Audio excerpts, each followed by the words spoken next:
A few times each week, in a corporate fashion, the Lord brings us to His banqueting table and He serves us His food. But He doesn't serve it to us in a haphazard fashion. He doesn't serve the dessert first and then the main course and then the starters at the end. No, when He serves us the food, He, I believe, independently orchestrates the entire message to do something in us.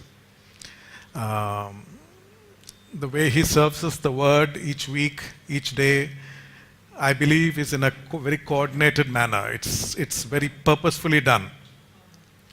For a few weeks we've been hearing about faith, about facts and truth. We've been hearing about the value of the name of God. Last week we heard about, earlier this week we heard about not to worry. And the Lord had placed on Joe Uncle's heart to start a series on the 23rd Psalm. In one sense, if on Monday we received, if Monday was a day of instruction, where the Lord told us, I say to you, do not worry. Today is a day of affirmation, where we tell the Lord is my shepherd, I shall not want.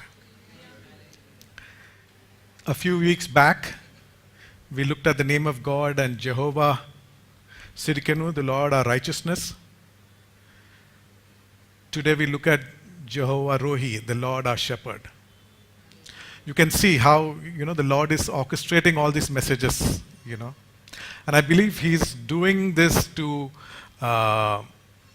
do something in us. To do something in us first, and then I believe He wants to do something through us. I don't think these messages have been served up at the banqueting table just, by chance or just like that. I think there is a purpose towards which God is driving, and we may not realize it, but I believe it will all be evident in due course. Now, Psalm 23, the 23rd Psalm, is a favorite psalm, for most people. Everybody, including many non-believers, unbelievers, have heard of the 23rd Psalm, or at least some versions of it. And there are many takes on the 23rd Psalm. For instance, there is the child's 23rd Psalm. The Lord is my examiner, I shall not fail. There are many versions of this, of the 23rd Psalm. And just like you have many versions of the Bible, there are many versions of the 23rd Psalm. Have you heard about the 10 versions of the Bible? You haven't heard of the 10 versions? 5 were wise and 5 were foolish. Yeah? So, since we are in Kakinad and in the IT belt, I thought I'll just share with you, before we go into the word, the IT person's Psalm 23. Okay? There are many versions actually. There's an employee's Psalm 23, there's an IT professional's Psalm 23. So the IT professionals, because we started this basically for people in this area who are working in the IT belt, in the info park and all the, the technology related folks. The Lord is my programmer. I will not crash. He installed His software on the hard disk of my heart. All of His commands are user-friendly. His directory guides me to the right choices for His name's sake. Even though I scroll through the problems of life, I will fear no bugs, for He is my backup. His password protects me. He prepares a menu before me in the presence of my enemies, the hackers. His help is only a keystroke away, F1. Surely goodness and mercy will follow me and all the days of my life. And my file will be merged with his and saved forever. Okay. Psalm 23 is very popular, you know. It's so popular that often when we hear Psalm 23, we can repeat it, you know, almost absent-mindedly. The way, for instance, while driving from home to this place, we may have changed our gears so many times without even thinking about it. So many cars went before us, were closer, you know, but we are thinking of something else, and we can drive safely here because it's, you know, it's second nature. Driving is now second nature to us. In pretty much the same way, Psalm 23 is a very familiar, such a familiar verse that oftentimes we don't meditate on it when we hear it or when we think about it. You know, it's almost second nature. It's in a way, it's the first, almost the first psalm that most Sunday schools teach children. You know, if there's, you know, many places have the memory contest and things like that, or they, you know, they want the children to learn a psalm. They say learn Psalm 23 and come. It's almost, you know, the first psalm that most people learn. It's also most people's popular psalm because this is a psalm. At one level, is all good news. You know, it's a psalm that makes us feel very good. There is no guilt in it. There's no shame in it, no condemnation in it. There is no forgive your enemies in this. There is no walk the narrow path in this psalm if you look at it. So it's all good news psalm. So it's very easy to fall in love with this psalm, and therefore it's a very popular psalm. But if you take the psalm just like that, as a psalm which only makes us feel good, we are missing the real point of the psalm. Psalm 23 is a psalm which really is calling us and challenging us to a different way of life. It's calling us to a life of total dependence on God. Psalm 23 is a psalm which is basically a psalm based on our dependence for God. To understand the psalm, really, you know, with the intent that it was written, you have to understand who wrote it. You know, when we say the Lord is my shepherd, sometimes we think we've written the psalm. But we didn't write the psalm. It's David who wrote the psalm, you know. And David was one of the most unique characters in the Bible. You know, the Lord himself testifies of David that he is a man, or he was a man after God's heart, you know. When David became king was anointed king after Saul's death, the northern tribes decided that they will put one of Saul's descendants, Ishbosheth, as their king.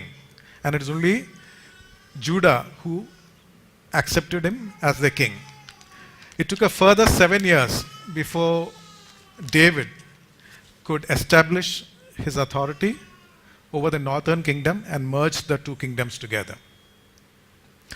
And then he did something very, very smart, you know, diplomatically extremely smart. He captured Jerusalem from the Jebusites and he made that as the capital, which was neither in the north nor in the south. So everybody was happy. You know, this kind of wisdom comes only from God. And for the next 32 years, David had a reign that was unparalleled, you know, in terms of peace and prosperity for his people. In fact, everything that God promised Moses came true during David's reign. During this time, all the neighboring countries were subdued. The Philistines were subdued slowly but surely. And David's influence spread from the Nile to the Euphrates. It's a large swath of land where David had authority over. So he was a great king at that particular point in time. He was at the zenith of his power. And it is this man who is writing, "The Lord is my shepherd." He realizes that it is really God who is supreme king, and that he is a mere lamb in the hand of the great shepherd. David understood what shepherding meant and what sheep were, and we will go through some of those. He acknowledges the Lord Almighty as the true shepherd, and he acknowledges himself as a lamp. And I think this is the place where we need to start if we have to understand Psalm 23. I'm sure Joe Sangal will take us through the remaining verses, but for our purposes today, we'll try and, do a little bit on verse 1. The Lord is my shepherd, I shall not want. The first step is to understand the greatness of God, and the smallness of us. That we have an awesome God, the great King, who was a king unlike any other, who combined the north and south kingdom, who was the envy of the entire political forces that were arrayed against him at the time. He is saying that I am small and the Lord is great.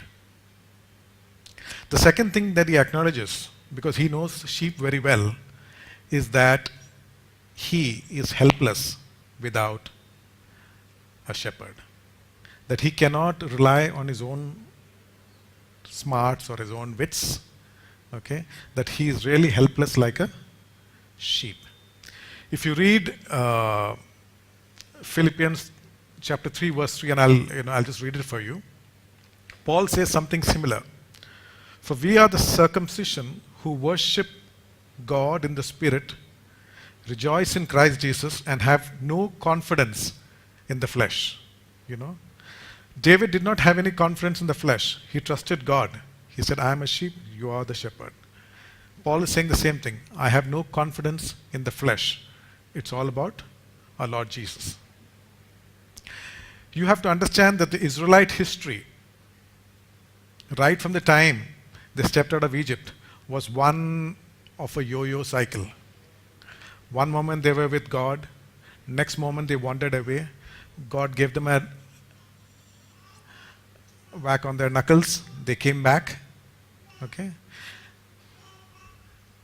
They liked God, but they were also equally fond of adopting the gods of the surrounding nations. So, the nation that God called his own had Baal worship, had the Asherah, which is the goddess of fertility worship. David's son Solomon, in his own lifetime, erected statues and idols of Molech and Chemosh. Molech is the god of fire, and these are the gods of the surrounding nation. In the middle of that kind of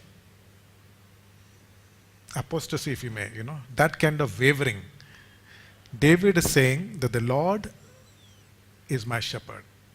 He's making a choice. It is very much like what we read in Joshua, where Joshua is telling the people, and if it seems evil to you to serve the Lord, choose for yourself this day. It's a personal choice. At the end of the day, it's a personal choice.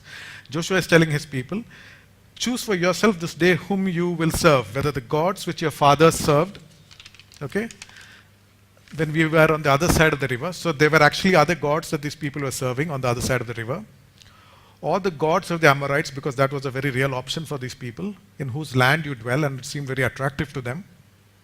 But as for me and my house, we will serve the Lord. That is exactly what David is saying, that the Lord is my shepherd. Generations before me and after me may decide otherwise, but for me, the Lord is my shepherd. It does not matter how high or how great I've become or how small I've become, the Lord is my shepherd. We live in a time when there are many gods. Gods who retire, Today I read in the paper that somebody is building a god after the god who just retired. Small G who just retired. Some years back there was some people in Tamil Nadu who built a temple for the actress Khushbu. So there are all kinds of gods we are so willing to accept. Maybe out of ignorance, maybe out of but it is. We are saying that we accept you as a god. David was anointed as a king very much earlier, right, as a young boy. And from then on, we all know the story that he had to, have a tough time at his own home. He had to he had to face a lion, and he had to face a bear, and he had to face the wrath of Saul. At one particular point in time, he had to be in hiding, running from, caves to cave. He had to act like a madman before a king. He didn't know where his next meal came from. So David knew, when he wrote this psalm, David knew what it meant to depend on God and acknowledge Him as Lord and Shepherd. This is not a pretty poem by a pretty young boy. This is a declaration of faith, just like Joshua did a few hundred years earlier. Now, if you say that the Lord, or if I say that the Lord is my shepherd, then what am I? I am a sheep, you know. And sheep are not known for their high IQ, you know. No sheep has ever passed any exam. If one sheep does something foolish, all the other sheep will follow. We may not think we are sheep, but if you just see if a new fashion comes in or a new phone comes in, soon all the sheep will be carrying the same phone, or all the sheep will be pretty much dressing the same way. So let's not kid ourselves. We are like sheep. We follow. One sheep does something, all of us tend to follow the other sheep. Sheep are really stupid stupid animals. You know, let's call it a spade a spade. Sheep are really stupid animals. Okay. If a wolf were to suddenly come into the flock and there were 500 sheep over there, the wolf is never going to get scared. Because A, the sheep is never going to come and act in any concerted manner and try and rebuff it. All it has to do is it can pick up the sheep that it wants and have it for dinner. There are some sheep, which I've read, who wild mountain sheep, their favorite pastime is to butt their heads together.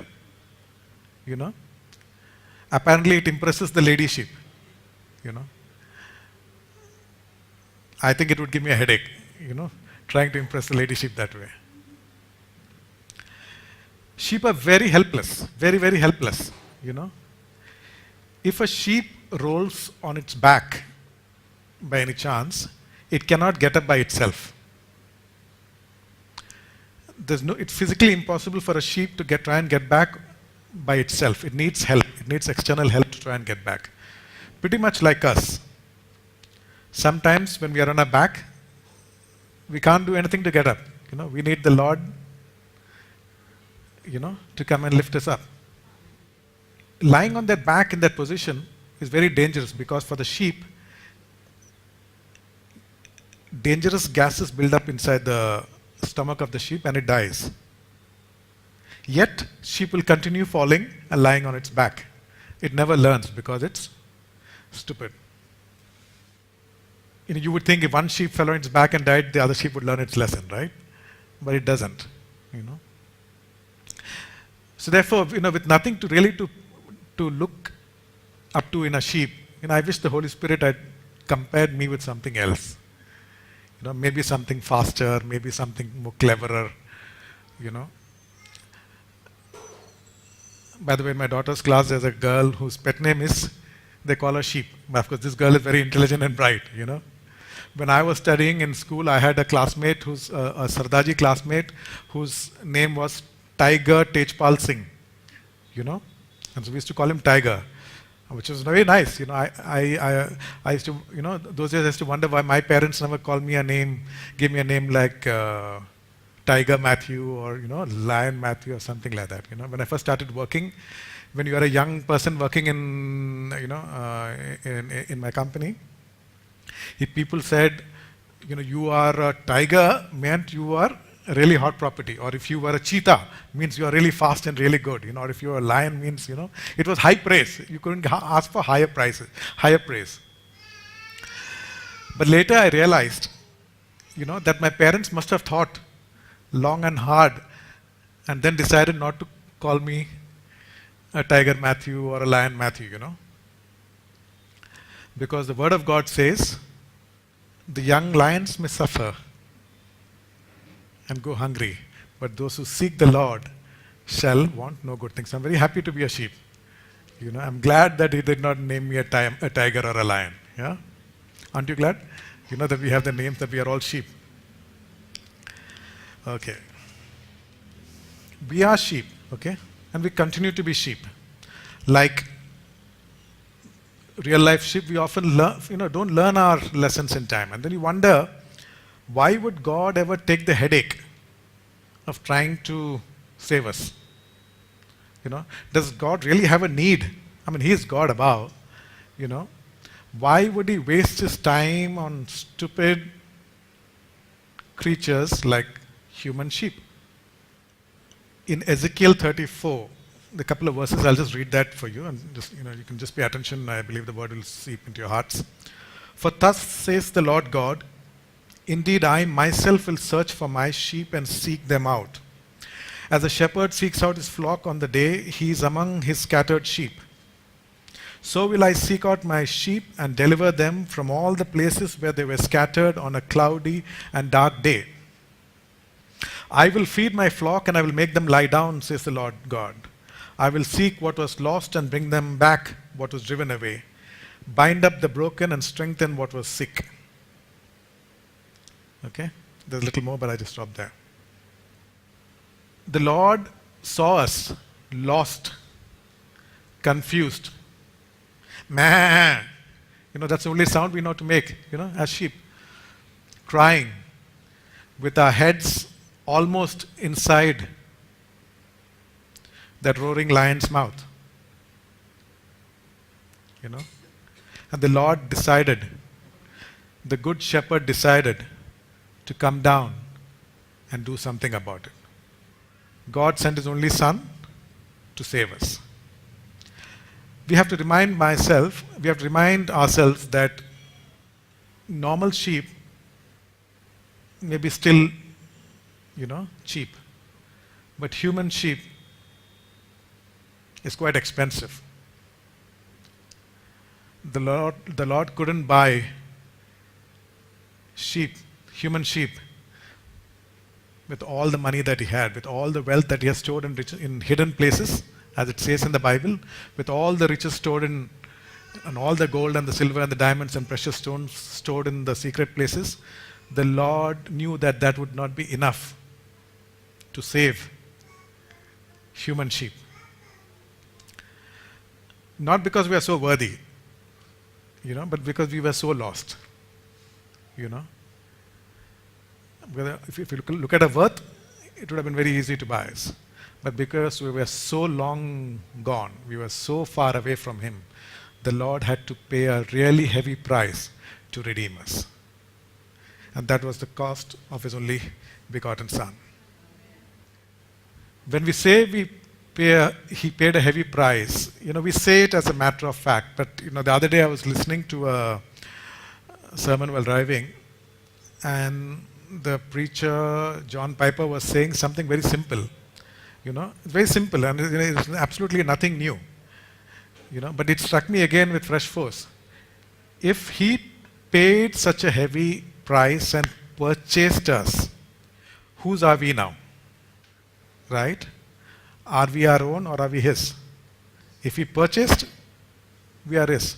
But yet, oftentimes, so very often, we forget that we are His, and we try to beat an independent path. Isn't that true? I mean, it is such a simple statement. We keep saying the Lord purchased, He shed His blood and purchased us and all that we say. But, when He put that question, He asked that, stated very simply, it hit me with fresh force.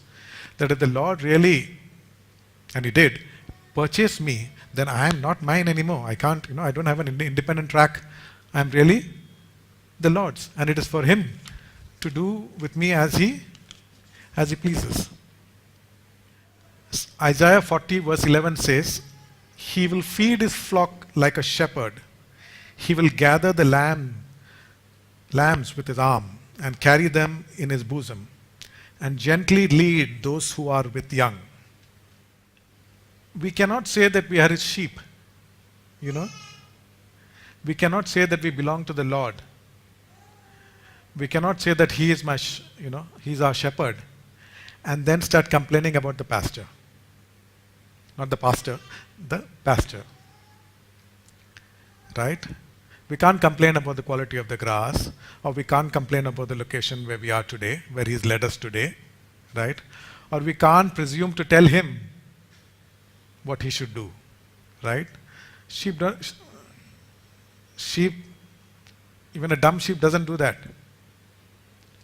So as long as we come to a place where we accept the pasture that he has put us in currently, where we accept his leading, where we accept his total right to lead us and direct us, we cannot say that the Lord is my shepherd, and we cannot claim Psalm 23 for ourselves.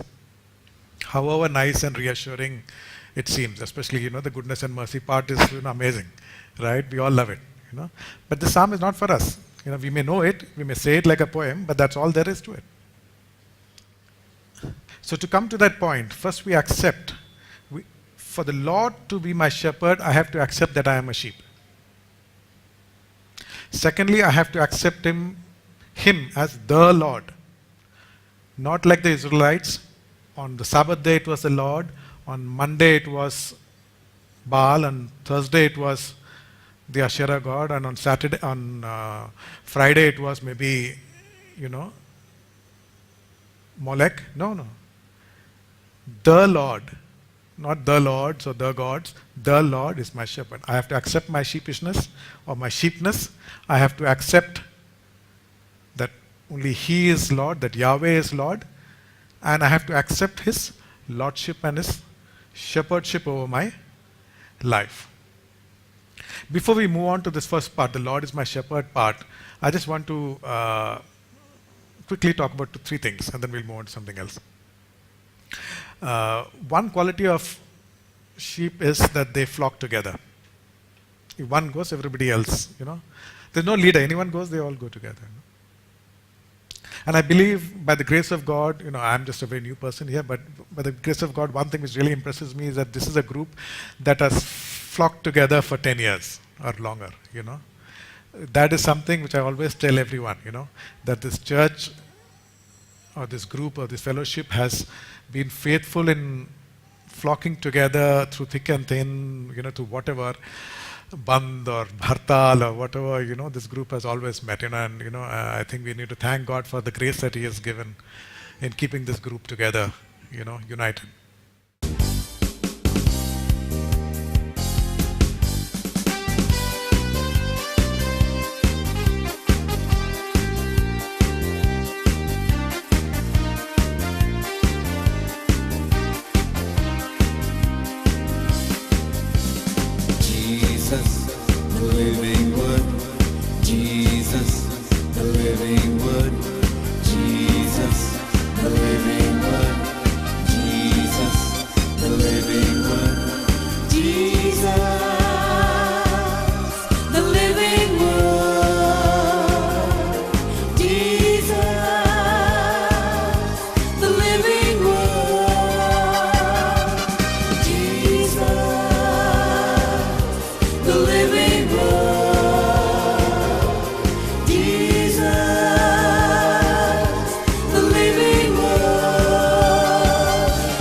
King of Kings.